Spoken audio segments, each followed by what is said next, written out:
good day everyone. My name is Sortinero. So, dito po tayo ngayon sa may Villa Laguna. Ano po, meron po tayong i-offer na property. Yan po. Yan po mismong palayan. Ayan. So, sukat po niyan ay nasa 4,700 plus po. Ano po, ito po natin i-ano yung sukat na ano, so, ayusin pa. Ano po, pero ito po ay in-offer ano po, at pwede pong makabili po kayo ng 1,000 square meter po. Ito, dito. Ano po, pero po, pag 1,000 square meter po, iba po yung presyo.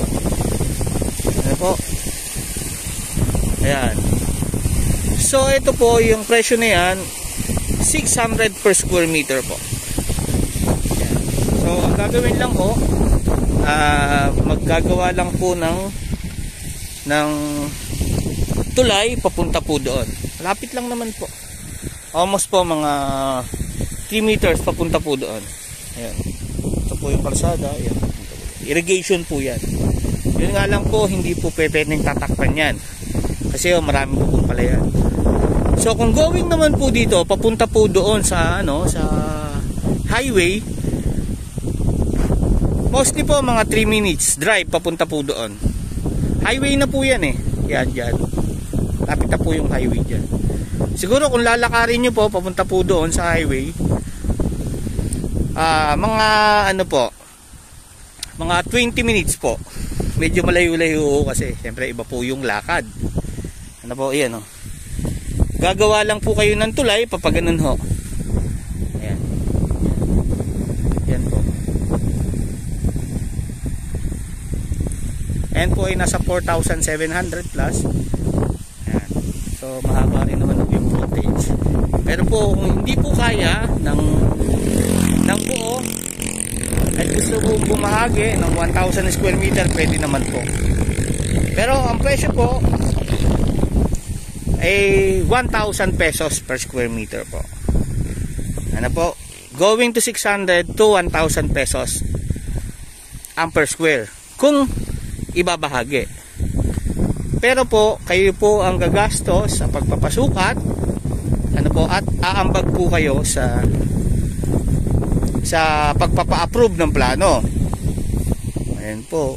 Tapos po, ang babayaran lang naman po ni seller, so yung capital gains tax.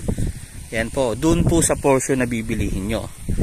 Yung approve ng plano, yung sukat, dun na po sa buyer na makakabili. Ayan. Kung gusto po ng bahagi. Ano po? Ayan. So kung interesado po kayo dito sa property na yan, at willing po kayong gumawa ng tulay, pag ganon, ano po, so kontakin nyo lang po ako. Ayan, pwede po natin. Or bilhin nyo na po ng buo. No, mas maganda po pag buo. Kasi sa 600 pesos per square meter. Ano po? Ayan, magkano lang po yun. O, sa 1,600. Ano po? 600,000. 1.2 million, 2 million, nasa 3 million lang po. Kulang 3 million po.